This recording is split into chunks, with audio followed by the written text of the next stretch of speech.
aborto legal, seguro y gratuito. La idea es poder conversar un poco sobre el proyecto de ley, sobre la militancia en torno al proyecto de ley, acompañamientos y acceso a la interrupción legal del embarazo y acompañamientos feministas en interrupciones de embarazo. Nos van a acompañar compañeras de la campaña Regional Sureste y de socorristas. Bueno, van a arrancar Constanza Albornoz y Cintia García, son ambas integrantes de la campaña nacional por el derecho al aborto legal, seguro y gratuito, Regional Sureste. La Regional Sureste acompaña y comprende las regiones del conurbano sur, específicamente Avellaneda, Florencio Varela y Berazategui. Ah, y Quilmes, ¿no? Bueno, hola compas, buen día. Un gusto, gracias por la invitación a nuestra regional. Bueno, como dijo Laura recién, nosotros somos de la Campaña Nacional por el Derecho al Aborto Legal, Seguro y Gratuito. Somos una construcción horizontal, plural, federal, democrática, intergeneracional, interseccional y feminista, que luchamos obviamente por el derecho al aborto legal, seguro y gratuito bajo nuestro triple lema, que es educación sexual para decidir, anticonceptivos para no abortar, aborto legal para no morir. La campaña está formada por organizaciones de toda índole y compañeras independientes. Nos organizamos territorialmente en regionales. Como dijo Lau, nosotros somos de la Regional Sureste, del conurbano. Y después nos dividimos también por activismos específicos en redes. Están las compañeras socorristas, están las compañeras de la red de profesionales de la salud por el derecho a decidir, que son las compañeras que llevan adelante las interrupciones legales del embarazo en el sistema público de salud, las compañeras de la red de docentes, que son las que militan la ESI, las que militan el derecho al aborto como contenido de la ESI, las compañeras de RUDA, que es la red de cátedras de universidades públicas y nacionales por la ESI y por el derecho al aborto, y la colectiva de disidencias sexo-género-políticas, que luchan por la visibilización de otras identidades que también abortan y que también son parte de esta lucha. Un poco para empezar lo que queríamos era como contar el marco legal con el que contamos hoy en nuestro país. Nosotras, bueno, la mayoría ya debe saber que nosotras tenemos un sistema de causales que está establecido en el Código Penal desde 1921, que básicamente lo que dice son muy poquitos artículos, si ustedes los buscan los van a encontrar fácil, del 85 al 88, y lo que dice es que los abortos no son punibles en dos casos: cuando el embarazo es producto de una violación y cuando el embarazo es un riesgo para la vida o para la salud de la persona gestante. Por eso hablamos de aborto no punible, que es ANP, o interrupción legal del embarazo, que es ILE. Son todos términos que significan lo mismo y se refieren a esto. Obviamente el hecho de que exista no quiere decir que se cumpla. Hubo muchas cosas que estuvieron en cuestionamiento del Código Penal y que vino a saldar en el 2012 el fallo de la Corte Suprema, el fallo FAL. Una compañera de Chubut que cursaba un embarazo producto de la violación de su padrastro, elevó su caso al Tribunal de Justicia de Chubut, que finalmente le dio permiso para abortar, le dijo que tenía razón, que eso era un aborto no punible y que tenía derecho a acceder a esa práctica. Finalmente, por la apelación de un funcionario, termina en la Corte Suprema y la Corte Suprema ratifica esa decisión y establece puntos que son importantes para considerar este derecho el día de hoy en nuestro país, que es el principal: establecer definitivamente que todo embarazo producto de una violación se puede convertir en un aborto no punible. O sea, nosotros tenemos derecho a pedir un aborto si nuestro embarazo es producto de una violación, que es algo que estuvo muy, muy cuestionado porque la redacción del Código Penal daba interpretación y estaba como... se podía interpretar como que el aborto podía ser en violación en caso de cualquier persona o para una persona que tuviera algún tipo de discapacidad mental. La Corte Suprema lo que vino a decir: no, es toda violación, no importa la salud mental de la persona. Por otro lado, que lo único que hace falta para presentar, para acceder a un aborto por causal violación, es una declaración jurada. No tenemos que mostrar que fuimos abusadas, no tenemos que mostrar una denuncia policial, lo único que falta es nuestra palabra, nuestra firma diciendo que el embarazo que tenemos es producto de una violación. Y por último, que la justicia tiene que ser garante de derechos y no tiene que ser obstaculizadora. Muchos de los casos por violación terminaban en la justicia y no se llevaban a cabo, porque se dilataba el proceso. Entonces la Corte Suprema lo que vino a decir es, estos casos no se judicializan, esta práctica no se judicializa, y si un juez o jueza le llega a una causa de este tipo, lo que tiene que hacer es desestimarla. Esto muy referido a lo que es la causal violación, y después lo que tenemos también es, a partir del 2015, el protocolo para atención a personas con derecho a una interrupción legal del embarazo. Este protocolo lo saca el Ministerio de Salud con una resolución ministerial, y lo que hace es aplicar el fallo FAL en la atención a las personas con derecho a una interrupción legal del embarazo, y además define la causal salud. ¿Cómo la define? Con la definición de la OMS, que es algo que las compañeras de la red de profesionales y otras profesionales que estaban trabajando en el sistema público de salud ya venían haciendo. Porque, ¿qué pasa? La definición de la OMS es mucho más amplia con respecto a la salud. Dice que no solo es la salud, la falta de enfermedad, la ausencia de enfermedad, sino que la salud es el completo bienestar físico, mental y social de una persona. Entonces esto había un abanico mucho más amplio para la causal salud, porque ahora solamente no tiene que ver con la enfermedad, como la venían aplicando los pocos efectores de la salud que lo venían haciendo, sino que ahora, por ejemplo, se tenían en cuenta las condiciones económicas de una compañera, por ejemplo. Puede sostener ese IGE sin que afecte su salud. ¿Qué pasa si la compañera que está cursando un embarazo está pasando por una situación de violencia de género en su casa? ¿Puede sostener ese embarazo, ese IGE, en esa situación de violencia? Todas esas empiezan a ser ahora causales dentro de la causal salud, que engloba todo eso, para que una compañera pueda acceder a una interrupción legal del embarazo. Y esto también lo que hizo fue darle un paraguas a las y los profesionales de salud que ya venían actuando de esta manera, porque también los profesionales de la salud tenían miedo de ser judicializados, y en muchos casos pasó de que se les abrió causas por hacer interrupciones legales del embarazo bajo estas causales. Entonces, el protocolo lo que viene a dar es un marco de política pública para estos profesionales y a nosotras para acceder a ese derecho que ya casi tenemos hace 100 años. Otras cosas que dice el protocolo, para que tengamos en cuenta, es que, por ejemplo,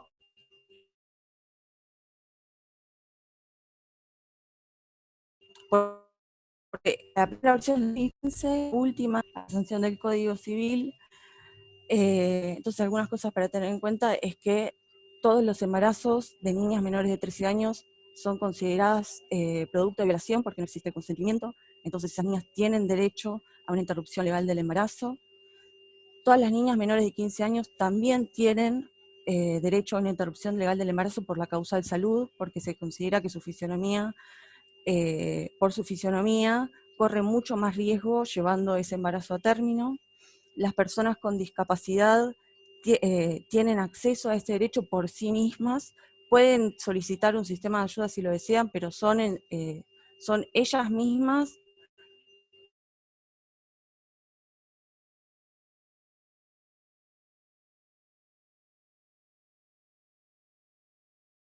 capaces de acceder a ese derecho por sí mismas. Está en línea, lo pueden leer, pueden acceder, es muy completo. Pero como sabemos, aún con todas estas herramientas que ayudan a interpretar el Código Penal, sabemos que no se cumple. De hecho, tenemos algunas provincias que no están adheridas, porque el protocolo a hacer por resolución del ministerio lo que significa es que para aplicarse en una jurisdicción, la jurisdicción tiene que adherir a ese protocolo. Por eso se hicieron muchas campañas de adhesión al protocolo, desde la campaña mismo, desde el movimiento feminista, en los distintos territorios. Yo me voy a ver el machete que tengo anotado ahí. 4 provincias, que son Neuquén, Mendoza, Córdoba y Misiones, que no están adheridas al protocolo de Nación, pero tienen protocolos propios que son más restrictivos que el protocolo de Nación. Y por otro lado hay 5 provincias, que son Formosa, Tucumán, Santiago, Corrientes y San Juan, que no tienen ningún tipo de protocolo. Si alguno de estos datos está desactualizado, que alguna compañera me corrija, que son los datos que tenemos de mediados de este año. Que hay muy poca información circulando sobre lo que son las interrupciones legales del embarazo y que nosotras tenemos, o sea, que eso es un derecho que tenemos consolidado y que el Estado debería ser garante de ese derecho. Entonces es muy difícil que las compañías accedan a eso si no saben que existe y que está a su disposición. Después falta de medicación, falta de capacitación de profesionales de la salud. Hace poco, en septiembre, la provincia de Buenos Aires sacó un informe de gestión sobre las interrupciones legales del embarazo en la provincia. Y dio unos números que está bueno para ver cuál es el estado de aplicación del protocolo. Esto es el informe de provincia sobre lo que es el acceso a la ILE. Dice, voy a tirar, el número que es más contundente en realidad es que los centros de atención primaria a la salud, que son aquellos donde accede la mayor parte de las personas con capacidad de gestar a querer interrumpir un embarazo para acceder a una ILE, no tienen consejerías, no están brindando ese servicio. Y estamos hablando de un número altísimo que es el 90%. O sea, el 90% de los CAPS de la provincia de Buenos Aires no están atendiendo interrupciones legales del embarazo. Lo que es terrible, porque es una provincia enorme, es una provincia que tiene protocolo, que tenía protocolo hace bastante, y este año está viviendo el de Nación, y es un número muy alto, compañeras, es terrible.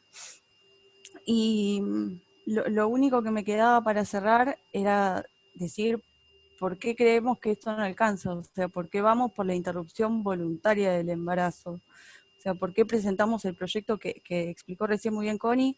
¿Por qué creemos que eso es necesario? Y nosotros siempre decimos que hay como 3 puntos que son fundamentales para justificar esto, que es que el aborto legal es un tema de salud pública, de justicia social y de derechos humanos. O sea, pensemos que en nuestro país se calcula que al año hay entre 370.000 y 522.000 abortos al año, que es un montón, y es un montón de personas que quizás ponen su vida en riesgo para acceder a un aborto. O sea, lo que dice este número es que la penalización no nos asusta a la hora de decidir sobre nuestro cuerpo. Nosotros, si queremos abortar, vamos a abortar. Y la consecuencia de esto es que vamos a poner en riesgo nuestra salud y nuestra vida. Y esto se ve en los números. O sea, se ve en que el aborto inseguro es una de las principales causas de muerte materna, se ve en que hay alrededor de 40.000 internaciones por aborto inseguro al año, y se ve desde que la vuelta a democracia hay más de 3.000 compañeras perdidas, fallecidas por aborto inseguro. Es algo que no puede pasar. O sea, en los países donde se legalizó el aborto, la mortalidad materna bajó muchísimo, muchísimo. Entonces, por eso decimos que son muertes evitables y que son femicidios por parte del Estado. Decimos que es de justicia social porque obviamente no es lo mismo acceder a un aborto clandestino teniendo los recursos para pagarse una clínica privada que no tenerlos. Y no solo quizás recursos económicos, porque no es lo mismo una compañera que quizás tiene un capital simbólico distinto, que no está en situación de vulnerabilidad, quizás conoce socorristas. Hay compañeras que no saben que existen los socorristas. Eso ya es una división y nos pone en una desigualdad enorme. La legalización del aborto lo que hace es generar equidad, que todas tengamos la información y el acceso para ese derecho, y que no pongamos en riesgo nuestra vida, de nuevo. Es de derechos humanos porque hay un montón de derechos que nosotros tenemos cercenados por no tener aborto legal. No poder decidir sobre nuestro cuerpo implica que no tenemos derecho a la salud, que no tenemos derecho a la autonomía, que no tenemos derecho a una sexualidad plena, que no tenemos derecho a una vida digna.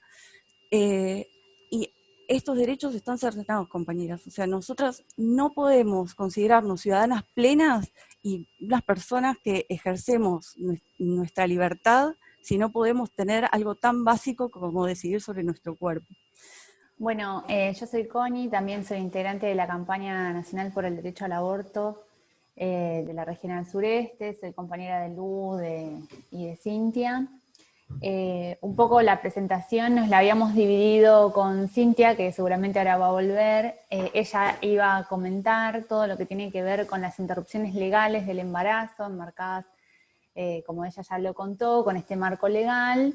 Y a lo que yo me voy a referir es al derecho que nos falta, que es a la interrupción voluntaria del embarazo. Como ustedes saben, en el 2019, desde la campaña presentamos un proyecto de ley que fue consensuado por los distintos arcos políticos, pero sobre todo fue consensuado en una plenaria nacional que hacemos desde la campaña, con todas las regionales, con representantes de todas las regionales del país. Ese proyecto nosotras la comisión redactora nos lo hizo llegar antes de presentarlo, por supuesto, nos dimos un tiempo en cada una de las regionales y luego en Córdoba nos reunimos en una plenaria donde cada regional fue llevando sus observaciones para poder modificar y perfeccionar, digamos, el proyecto, con lo cual la comisión redactora tomaba esos aportes y se elaboró el proyecto que finalmente se presentó en el 2019. Como saben, ese proyecto actualmente está frenado, comenzó su tratamiento en comisiones, pero en el 2019, al menos desde la campaña creemos que fue por una cuestión de situación política de elecciones nacionales, todos los debates parlamentarios referidos a los derechos sexuales y reproductivos de las mujeres y de las personas con capacidad de gestar estuvieron frenados, y entre ellos nuestro proyecto. Pero bueno, ese proyecto de todas formas nosotras lo seguimos militando, seguimos exigiendo su tratamiento en el Congreso. No sé si lo conocen un poco, yo para no hacerlo muy denso, voy a ir nombrando por ahí un poco los artículos que tiene. Es un proyecto que tiene 20 artículos. El primero es el artículo que, por supuesto, garantiza el aborto a las mujeres y a las personas con capacidad de gestar hasta las 14 semanas. Bueno, los artículos que siguen tienen que ver con los derechos protegidos, es decir, que garantiza que todas las personas, sin importar su residencia, sin importar su nacionalidad, o sea, garantiza el acceso al aborto a todas las personas que lo necesiten, haciendo hincapié sobre todo en los derechos sexuales y reproductivos, en la autonomía, en una vida digna, en una vida libre de violencias. El tercer artículo es bastante, no sé si es bastante importante, pero siempre se pone esto en los proyectos de ley, que son las definiciones. Una de ellas es la definición de salud, aclarar que cada vez que nosotras hablamos de salud, como bien lo dijo Cintia anteriormente, nos estamos refiriendo a la definición de la Organización Mundial de la Salud. Cuando hablamos de salud integral, define también que en el marco de este proyecto de ley, mujer, persona gestante, son sinónimos, o sea, nos referimos a todas las personas que tenemos esa capacidad de gestar. Bueno, el cuarto artículo es el de las causales, que es lo que comentaba Cintia anteriormente, retoma esas causales, que es la causal por violación y la causal por si la persona que está llevando adelante el embarazo corre en riesgo su vida o la salud integral. Esto es fundamental, hablar de salud integral. Los plazos, también nombra, la persona tiene el derecho a acceder a la práctica a los 5 días corridos, y por supuesto el acceso a la información. Y que esa información, por supuesto que tiene que ser objetiva, confiable, precisa, accesible, científica, actualizada y laica. Una cuestión muy importante también que nosotras resaltamos en este proyecto tiene que ver con las asesorías, con la contención que tiene que tener esa persona, que igual lo puede exigir, pero no es obligatorio de la institución, pero una asesoría y un acompañamiento durante la práctica. En el proyecto lo que nosotras decimos es que estos servicios se los pueden exigir al establecimiento de salud, pero no son obligatorios para garantizar la práctica, y esto lo dejamos escrito de esa forma porque quizás en los establecimientos esas no cuentan con esas asesorías, digamos, y se convertirían en un obstáculo para garantizar la práctica. Bueno, otro de los artículos, que es el 8º, tiene que ver con el consentimiento informado, que se respalda en el artículo 59 del Código Civil, que es simplemente dejar por escrito el consentimiento. El artículo 9 tiene que ver con todo con la niñez y la adolescencia, ¿no? Y aquí también es necesario aclarar que el proyecto, en el Código Civil y Comercial de la Nación, que se reformó en el 2015, hay una figura que es importante, que tiene que ver con la capacidad, o sea, se puede como interpretar con la capacidad que tienen los niños y los adolescentes en tomar decisiones y en ser autónomos, digamos. Autonomía progresiva, me parece que es la figura. Entonces esto lo retoma también el proyecto y divide a las niñeces y a los adolescentes en 3 bloques, digamos, en los menores de 13 años, en los adolescentes entre 13 y 16 y los mayores de 16 años. Y ahí lo que nosotras colocamos en esa letra de ley es que lo más importante, digamos, es que en todos los casos es importantísimo seguir la voz del niño o de la persona que esté atravesando la situación. En un menor de 13 años, que por ahí está acompañado con un progenitor o con su representante legal, y el representante no está de acuerdo con la práctica, pero la persona, el niño o la niña sí, prevalece la voz del niño. Entonces, bueno, eso para nosotros es importantísimo porque significa el reconocimiento de la voz de los niños y de los adolescentes. Bueno, el artículo 10 tiene que ver con las personas con capacidad y capacidad restringida, que también se respalda del artículo 43 del Código Civil.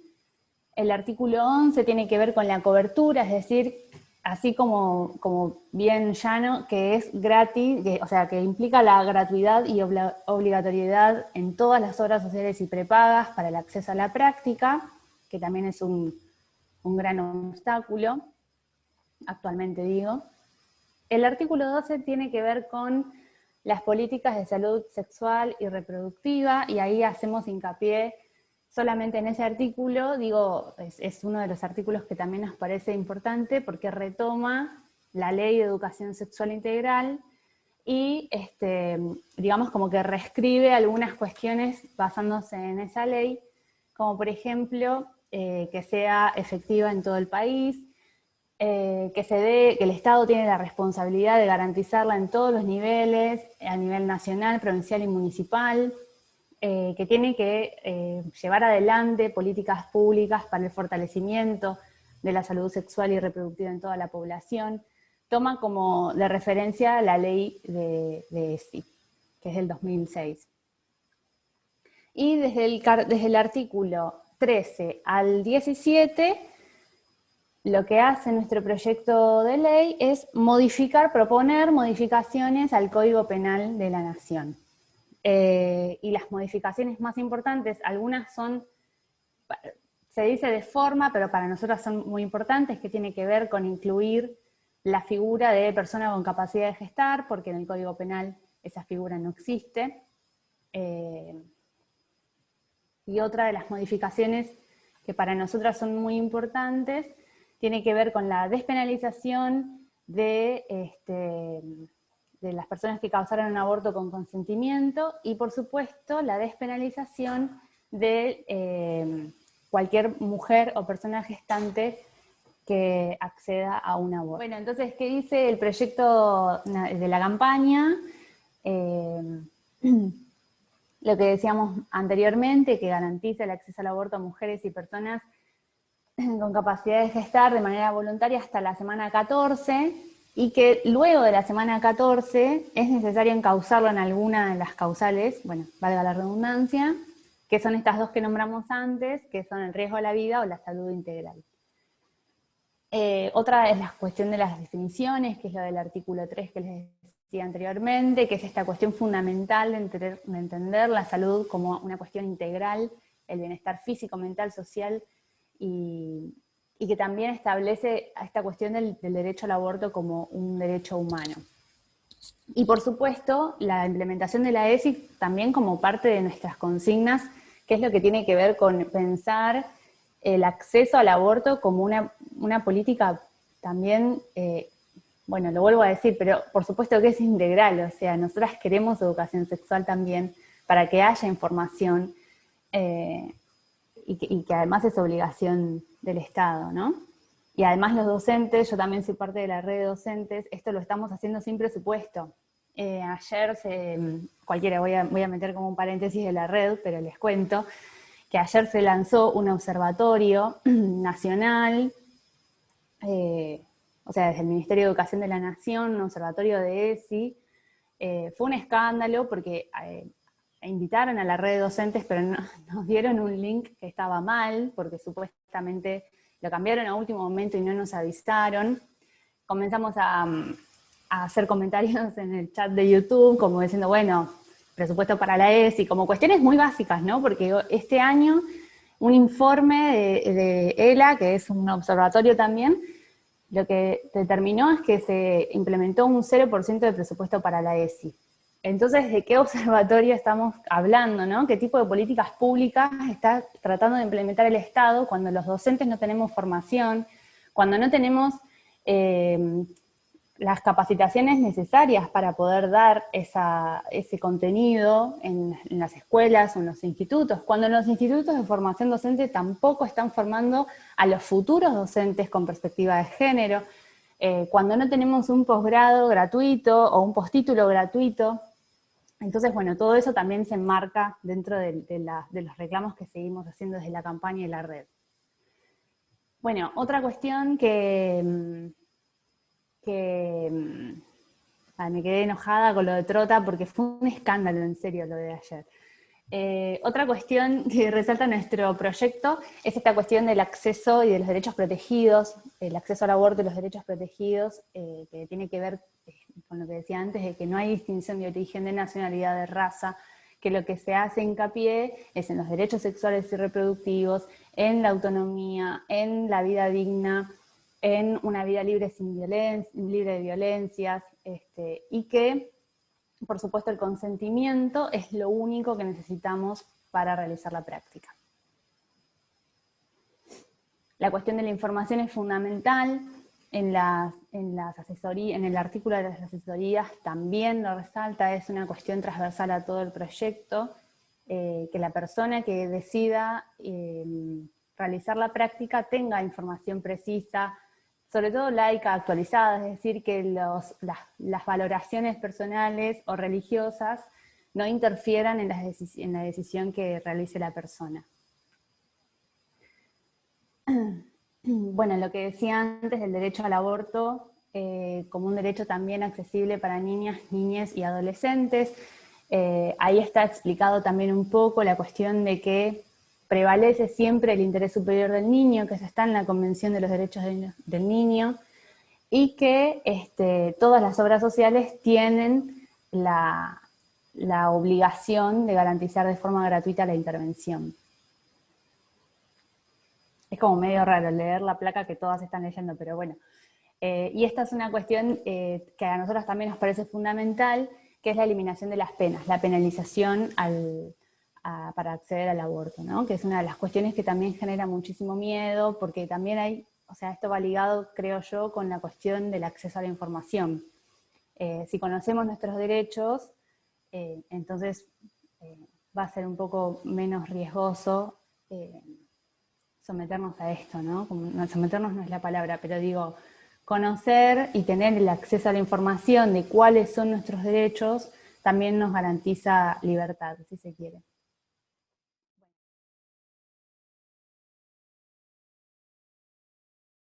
Hago una presentación a todas, todos y todos.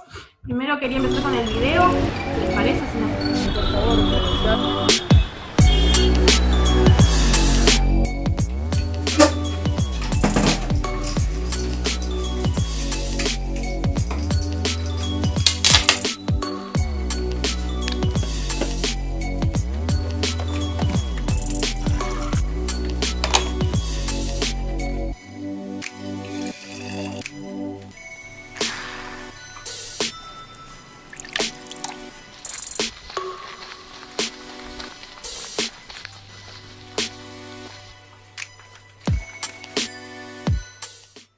Hola Sofía, ¿cómo estás? Mi nombre es Marisa, soy de La Revuelta, de Socorristas en Red. Me pasó tu contacto una compañera. Me dijo que vos te comunicaste para solicitar información. Nosotras por lo general realizamos talleres que se hacen de forma presencial y grupal, pero bueno, debido a esta circunstancia particular que estamos atravesando, la pandemia y la cuarentena, nada, nos estamos manejando de esta manera, llamando desde nuestras casas. Y bueno, que juntas vayamos haciendo todo lo que sea necesario para que vos puedas acceder a un aborto seguro. Antes que nada, mi compañera me dijo que te había pasado información sobre una salita cerca de tu casa. ¿Te pudiste comunicar? Bueno, cuando vos vayas a la salita te van a realizar una entrevista, el equipo de ILE. Así es que ahora lo que podemos hacer es ir hablando un poquito, como para que vos puedas despejar dudas y vayas ya tranquila para poder contar todo y que puedan encuadrar tu situación dentro de lo que es una ILE, que es una interrupción legal del embarazo. Es importante saber que en nuestro país el aborto es legal bajo ciertas causales, o sea, bajo ciertos motivos. Y esos motivos básicamente son dos. Uno, que es la causal violación, y el otro es la causal salud. Y por otro lado está la salud social también, que es la que tiene que ver con las condiciones de vida. Dale, estamos en contacto entonces. Hola, Sofi. ¿Sí? Ah, ya estás empezando. Bueno, buenísimo. Sofi. Sí. ¿Cómo venís? Bueno, Sofi, si estás con mucho dolor significa que ya se acerca el momento de la expulsión. Bueno, tranqui. Vos ten en cuenta que ya una vez que se haya producido la expulsión, los cólicos van a empezar a bajar, el sangrado va a empezar a bajar. Bueno, seguí entonces con eso, seguí aplicando el calor abdominal. ¿Y la duchita te vino bien? Bien, lo que nos quedaría entonces es el último paso. Dale.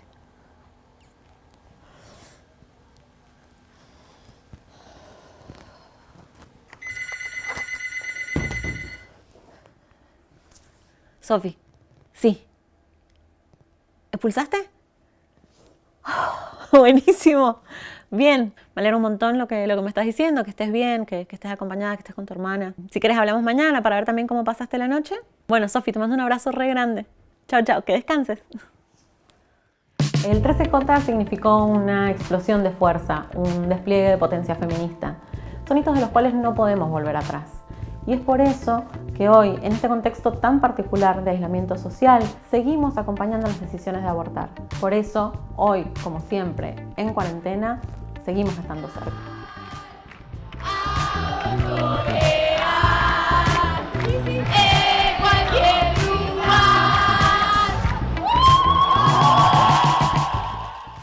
Ese video era parte de la campaña Estamos Cerca, que hicimos al comienzo de esta cuarentena, que fueron difusión en las redes, para hacer saber que socorristas, aún en este contexto de pandemia, estamos activas, seguimos acompañando. Fue una decisión política el no apagar las líneas y sostener y reinventarnos en este contexto.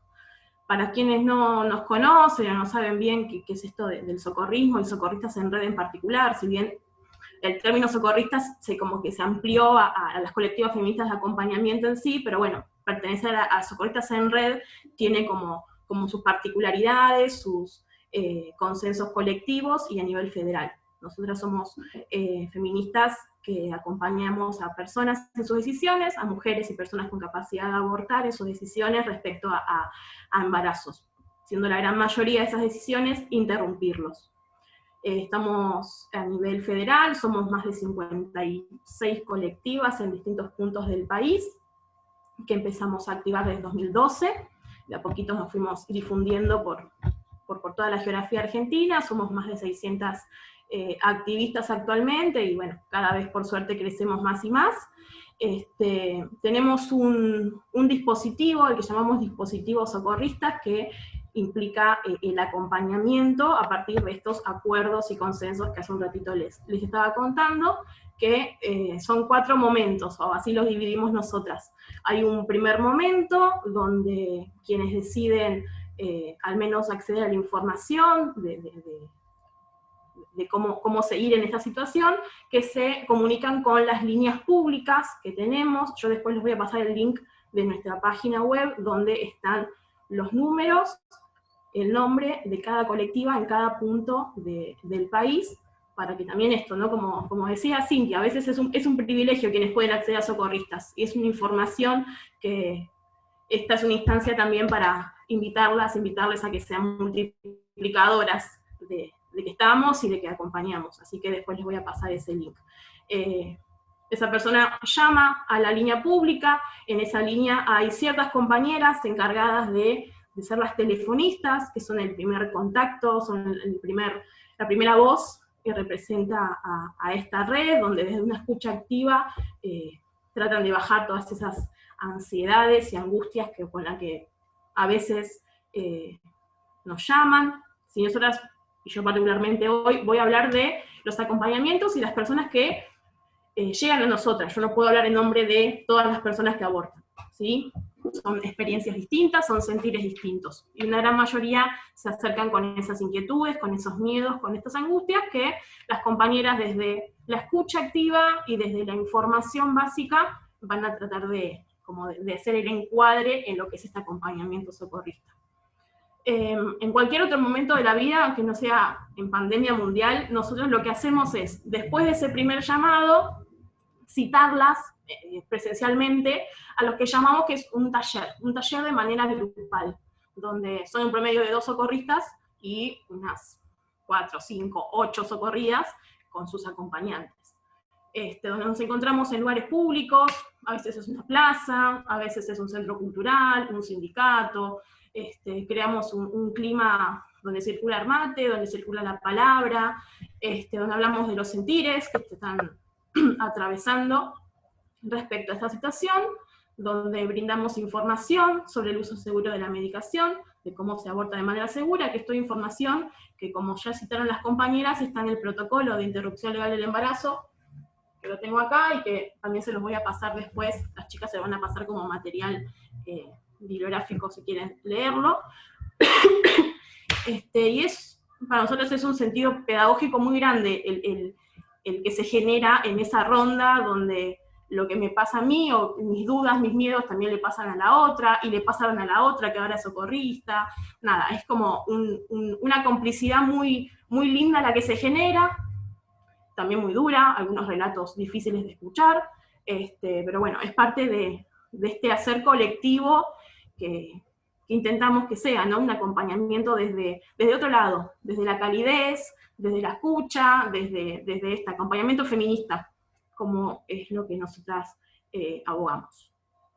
Después de ese taller, de ese encuentro con toda la información que circula, lo que hacemos es, perdón, estoy atragantadísima, no tengo coronavirus, creo. Después de toda esa información y de ese encuentro, lo que hacemos es, bueno, ayudar a que accedas a medicación, ya sean con, algunas ya llegan con la medicación en mano, otras ya tienen un médico que les va a hacer la receta, o nosotras podemos derivarlo a un médico amigable, o hacerla pasar por ILE, que ahora voy a charlar un poquito al respecto, pero bueno, ahora en pandemia, claramente no hacemos los encuentros grupales, sino como la compañera Marisa, con sus dotes actorales, nos mostraba recién, hacemos llamadas telefónicas. Todos los días, la línea está activa de lunes a sábados, las compañeras reciben todo el llamado, y a la noche nos van repartiendo, nos designan a alguna persona para que acompañemos. Y al otro día nosotras nos comunicamos y hacemos una llamada que queremos que sea como una videollamada, ¿no? Para esta cosa de el encuentro cara a cara, o lo que intentamos que sea un poco más cálido desde la mirada. Y en esa llamada lo que hacemos es brindarle información de, bueno, cómo acceder a un aborto acompañado por un equipo médico. Si todo el 95% de nuestros acompañamientos actuales los derivamos a ILE, o sea, acompañamos ILE. Es medio raro decir acompañamos abortos legales, ¿no? Pero bueno, es así. Si bien acceden a su consulta médica, a su consejería en opciones, a su ecografía y a la medicación en el hospital, nosotros acompañamos esos procesos desde la casa. Según el protocolo, hasta las 12 semanas de gestación, le dan la medicación desde la salita y abortan en la casa. Entonces, abortar en la casa implica tener a la socorrista del otro lado del teléfono en ese momento. ¿Quién lo desea? Hay quienes no lo desean, hay otras que sí. El siguiente momento de ese acompañamiento implica lo que es los controles post, ¿sí? Quienes acceden a un equipo de ILE tienen una consulta a los 15 días, donde se hace una ecografía de control, y también se le garantizan, o debería de ser así, método anticonceptivo. Entonces, nosotros pensamos al aborto como un proceso, que termina cuando, con esa ecografía de control, sabemos que está todo joya, está todo bien, ¿sí? Nosotras acompañamos opciones, y nosotras acompañamos y cuidamos la salud y la vida de esas personas. Por eso, junto a las compañeras, es lo que alegamos, ¿no? Un aborto hecho en condiciones seguras, que a veces no implican que sea dentro de la legalidad. Como dije anteriormente, hay personas que ya llegan con medicación en mano, entonces acompañamos esos procesos que están por fuera de la legalidad, porque nos irían un equipo en un centro de salud, pero de manera segura, acompañado por nosotras también. Eso es como, a grandes rasgos, lo que implica un acompañamiento socorrista. Nosotras, desde la red, formamos parte de la campaña a nivel federal y cada uno de nuestros territorios. Formamos parte también de la red de profesionales por el derecho a decidir, que son profesionales de la salud, que se nos unen a esta lucha y que articulamos constantemente, ¿sí? La realidad es que hoy acceder a una ILE implica llamar a la línea de salud sexual y reproductiva, que es el 0800, que también les voy a pasar, donde se dan los datos de la persona que decide acceder a un turno, y supuestamente en un promedio de 72 horas, que a veces no es tan así, se les asigna un turno, en lo que son equipos amigables, o son equipos ILE en salitas, en CAPS, en los ESAC, en capital o en hospitales, dependiendo de la edad gestacional. Nuestro laburo territorial lo que nos posibilita es empezar a detectar o a monitorear donde hay equipos que son más amigables que otros, donde hay equipos que no aplican de la manera correcta el protocolo. Sí, hay un protocolo que seguir, como Cintia lo mencionaba, que está actualizado, de hecho, en diciembre de 2019, donde es eso lo que los equipos médicos tienen que tomar como base. Bueno, no estaría sucediendo. Si bien desde el programa de salud sexual y reproductiva actualmente, ya desde el comienzo de pandemia, está en un trabajo de capacitación de los equipos de la provincia, falta un montón por hacer.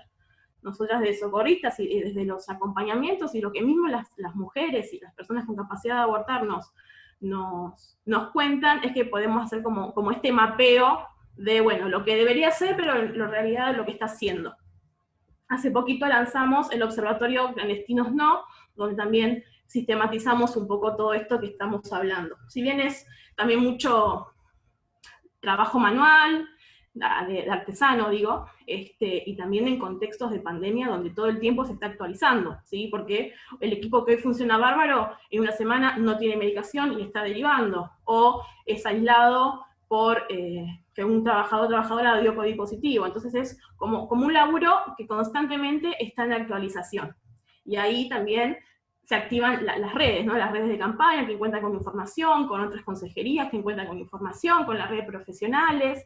Entonces es eso, es como un laburo de hormiga constantemente. Tengo acá mi machete.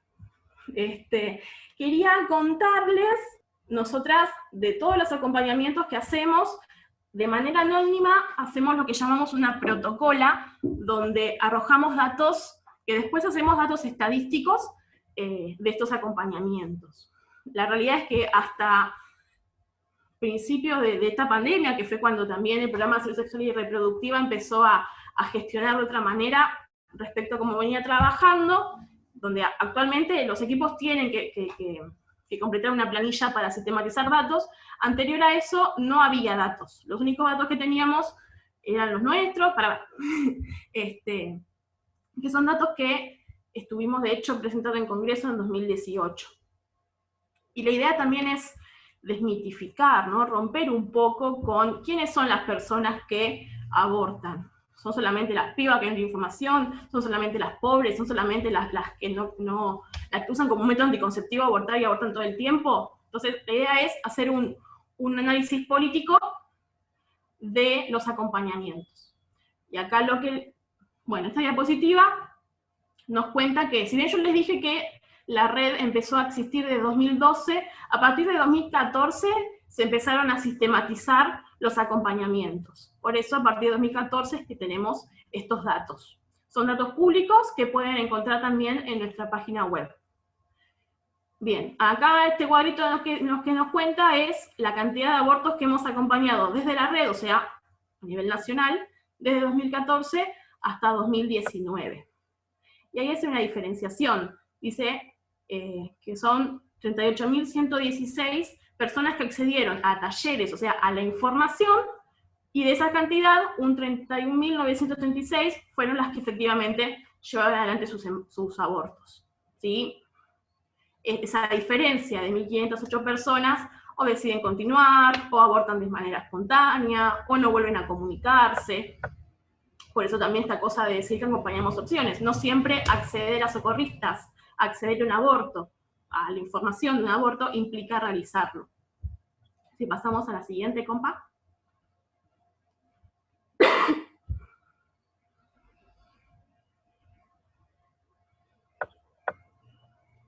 Bien, y ahora a partir de ahora voy a hablar de los datos en pandemia. Hicimos un primer corte que va de enero a julio de este año. El resto de los acompañamientos los tendremos, supongo que en diciembre o enero del año siguiente. En este periodo, un cachito para atrás, que no leí. En el periodo de enero-julio de este año acompañamos de manera también nacional 9.134 mujeres y personas con capacidades de abortar. Y de ese total, nosotras como colectiva en cada GBA, que abarcamos capital, zona sur, zona norte, zona este, zona oeste, son creo que 4 o 5 regiones sanitarias, acompañamos 1.313 procesos de aborto, en lo que es esta pandemia. El siguiente, bien. Y acá algunos datos duros, o los que creemos que son más significativos para contar, si bien van a estar todo el año, ya les digo, en enero del año que viene. Algunas cuestiones a contar es, por ejemplo, las edades que hemos acompañado. Ahí están expresadas en porcentaje.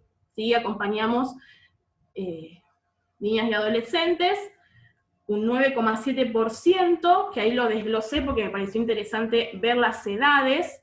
De ese 9,7% de niñas y adolescentes, un 9,4%, que en cantidad son 123 adolescentes, y 0,3 niñas, que serían 4 niñas menores de 14 años. Acá hago un paréntesis y contarles, si quieren después ampliar la información, me parece que si no me iba mucho por las ramas. Nosotras para el Día de las Niñeces relanzamos una campaña que se llama En un mundo justo las niñas no son madres, que habíamos iniciado en el 2019, a raíz del informe de UNICEF Argentina, que decía que en Argentina, cada 3 horas, una niña entre 14 y 19 años es obligada a gestar, parir y criar. Eso nos invitó a hacer como una lectura también al interior de nuestros datos, y bueno, estamos en esta campaña de visibilización, que nos invita también a seguir articulando con organizaciones e instituciones pertinentes a estas cuestiones. Bueno, la mayor cantidad de personas acompañadas son entre 20 y 29 años, y hay adultas de más de 30 hasta 39, y un poquito más también. De hecho, la semana pasada acompañé a una señora de 42, si no recuerdo. Siguiente. Bien. Acá, esta cosa de cuando llenamos la protocola, que les contaba en el taller o en la llamada, hay datos del contexto que nos hacen también como un insumo para también poder pensar ese acompañamiento, ¿no? Las estrategias de acompañamiento. No es lo mismo una persona que aborta con la compañía de su pareja o de la familia con quien convive, a una persona que tiene que abortar a la madrugada porque su marido violento y su bebé duerme. Son información de contextos que nos ayudan a pensar conjuntamente cómo podría ser esa interrupción. Y que a veces no puedes realizarlo en la casa, y bueno, la casa de una amiga, o mismo nosotras ponemos casa para que acompañen con nosotras, porque sinceramente no hay otro lugar donde puedan hacerlo. Un poquito para atrás. Y bueno, creo que nos desarrolla como dato es que el 79,6% ha sufrido en algún momento de su vida violencia machista. Y acá desglosar violencia económica, violencia simbólica, laboral, obstétrica, acoso callejero, sexual, física. Y es muy impactante cuando hay veces que por primera vez identifican esa violencia en el llenado de la protocola. O por primera vez lo pueden contar en palabras. Entonces también hace a una construcción muy, muy particular, especialmente esta pregunta. Y a veces tienen todo un relato donde se deja ver un montón de violencias, pero aún así ellas no lo identifican. Entonces, estos datos, entre 20,4% de que no han sufrido violencias machistas, nosotras no arrojamos estadísticas a partir de lo que nosotras creemos que es violencia, sino lo que ellas identifican. O sea, puede haber en este 20,4% que dicen que no sufrieron violencia machista, que sí lo han hecho, solo que no lo identifican. Pero bueno, nosotros no vamos con nuestra subjetividad a poner en palabra ese proceso que todavía no lograron identificar. Ahora sí, compa. Bueno, en cuanto a creencias religiosas, pensándolo como instituciones religiosas, estos son los datos de que sí y que no, está bastante parejo, ¿no? A veces recuerdo que tipo se sacan el pañuelo celeste en la esquina antes de entrar al taller, y después aparecen con otros discursos, pero bueno, acompañamos desde ya a todos esos procesos, a todas esas personas, más allá de sus creencias, que a veces la manifiestan, a veces no, y está más que bien. Bien, esto refiere a embarazos previos a términos, o sea, sin contar los abortos previos provocados o los abortos previos espontáneos. Estas son las estadísticas para también romper con eso de que abortan 1, 2, 3, 1000 veces, ¿no? Siguiente. Bien, y acá tenemos la cantidad, también nos gusta como cuantificar si hubo abortos voluntarios previos, a veces acompañados anteriormente por nosotras, a veces no, y hechos desde una clandestinidad insegura, muchísimas veces. Estos son los datos, siendo una gran cantidad de las que su primera vez en abortos voluntarios que acompañamos. Bien, y acá lo que les contaba de cuáles son las opciones después de contactarse con nosotras.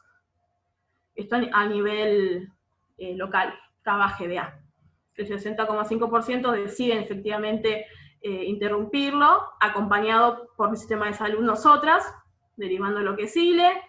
Después, esto de acompañamientos de abortos medicamentosos, o sea, por fuera del sistema de salud, pero que de alguna u otra manera cuentan con la medicación correcta y acompañamos. Bueno, cuando vuelven a comunicarse, deciden continuar, tienen aborto espontáneo. Se los deriva a control médico es porque identificamos que hay algún tipo de patología o enfermedad que dificulta en ese momento realizar el aborto, entonces, bueno, primeramente se tiene que resolver eso para después continuar o ver en qué contexto se realiza el aborto. Siguiente. Bueno, ahí están nuestras redes, que después se los paso, junto con el flyer, con nuestro número y horarios de atención, que también se los vamos a pasar después por mail. Y creo que queda una más. Más nada. Es muy lindo ese dibujo y lo quise poner. Bueno, contarles un poco del territorio que abarcamos, particularmente el territorio sur, que es donde activo yo, donde están las compas de Tatagua, regional sureste. La realidad en lo que es conurbano bonaerense y capital, si bien tenemos dilataciones en los tiempos, si bien hay violencia por parte de los equipos que, mismo en las causales que las chicas anteriormente han contado, muestran algún tipo de querer convencer de que no, de que continuar, y también acompañamos esas denuncias. El 0800 que les voy a pasar también sirve para denunciar de manera anónima o no a esos equipos que ejercen violencia en la atención. Pero bueno, lo que es territorio sur, particularmente, hay distritos que cuentan con algunos equipos más, equipos menos, pero la realidad es que se está garantizando. La realidad es que arrancamos la cuarentena con un comunicado oficial diciendo que la atención a ILE es un servicio esencial. De ahí nos paramos, arrancamos la cuarentena con compra de medicación por parte de la provincia y de Nación, lo cual también nos posibilitó pararnos de otro lado y también derivar tanto a ILE, si bien hay dilataciones, si bien hay gestiones dentro del municipio, dentro de la regional, que hacen que llegue más o menos, tarde más o menos la entrega de medicación, pero bueno, ahí también hay una insistencia desde campaña, desde la red de profesionales y desde socorristas, decir, che, acá está pasando tal cosa, esta cosa de señalar, me parece súper importante, y es una aposta que tomamos desde la militancia territorial.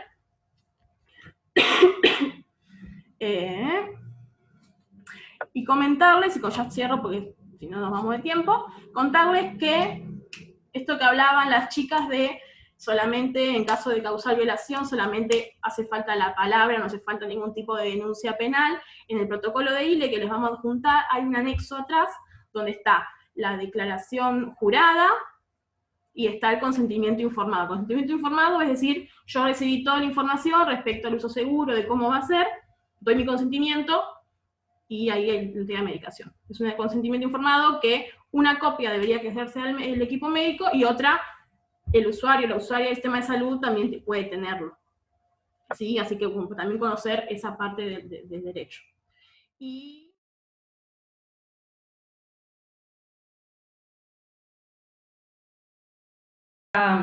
saliendo humo del cerebro. Muy bien, bueno, muchas gracias, gracias Luciana, gracias Connie, gracias Cintia como Tatahua quizás queríamos, ya que estábamos acá con este tema, contar un poquito cómo son los acompañamientos que hacemos desde el espacio de la consejería en interrupciones, que también realizamos acompañamientos. Vienen más o menos en la misma línea que compartía Luciana, pero tenemos algunas diferencias. Actualmente, en cuarentena, en el aislamiento, el acompañamiento es por el celular, pero antes también teníamos escuchas grupales una vez por semana, de las compañeras que escribían queriendo acceder a una interrupción. Actualmente nos vamos a focalizar en lo que estamos haciendo ahora, porque bueno, parece que todavía tenemos un rato con esa planificación. Lo que hacemos es, a partir de las consultas que llegan al celular público, que es ese que circula, nosotras desde la consejería acompañamos situaciones de violencia machista e interrupción. Una vez que llega la consulta, hacemos algunas preguntas muy básicas en relación a, bueno, las semanas, la fecha de la última menstruación, si ya accedió o no a un sistema de salud, como unas preguntas muy específicas en relación a eso. Y fundamentalmente en lo que consiste nuestro acompañamiento es en el compartir información pública que tiene que ver con esto, con los centros de salud que garantizan ILE, y que la mayoría son de la red de profesionales, con el 0800, con esta información de, bueno, hasta qué que la interrupción es legal, por causales. No damos mucha información, sino a medida que la compañera la va solicitando, ¿no? Porque si no se hace todo, entre la ansiedad, la situación, el medio de WhatsApp, se hace todo un embrollo de información. Pero a medida que la compañera va manifestando sus dudas, nosotras le vamos a ir compartiendo esta información que es pública, pero que, como decían las compañeras, no es de masiva llegada. La mayoría de las compañeras que se comunican no conocen la posibilidad que tienen de acceder a una interrupción legal del embarazo y de ser acompañadas por socorristas, por otros espacios o por los profesionales de determinados centros de salud. Y eso es una falencia muy grave del Estado y del sistema público, que debería encargarse de garantizarnos el acceso a este derecho. Eso es en rasgos generales. Una vez que llega la consulta, nosotras, bueno, vamos orientando a partir de aquí y lo que hacemos es articular con el sistema público de salud en la mayoría de los casos. Articulamos con salitas que garantizan el ILE, que son la mayoría de la red de profesionales, y intentamos hacer una articulación lo más directa posible. Tenemos con algunas salitas ya contacto directo, nos conocen, entonces vamos articulando algún sistema de turnos y se lo facilitamos a la compañera, o a veces la compañera decide solicitar turno sola, lo hace también y damos toda la información que necesita. No acompañamos precisamente el momento en el que está llevando, no es que no lo acompañamos, si bien sí vamos contestando WhatsApp, no damos indicaciones de cómo es el proceso de aborto específico con pastillas, más bien vamos como trayendo todas las recomendaciones que le dieron en el centro de salud al que se acercó, porque no lo hacíamos antes, no lo hacemos ahora porque no estamos preparadas y bueno, fuimos configurando este modo que más o menos funciona, ¿no? Pedimos que nos vayan compartiendo lo que le dijeron en el centro de salud y vamos reforzando a partir de esas pautas. Pero sí, si lo necesitan, en el momento en que lo están haciendo, nos escriben y estamos sosteniendo. Siempre es el mismo número, es la misma compañera que está respondiendo en ese momento.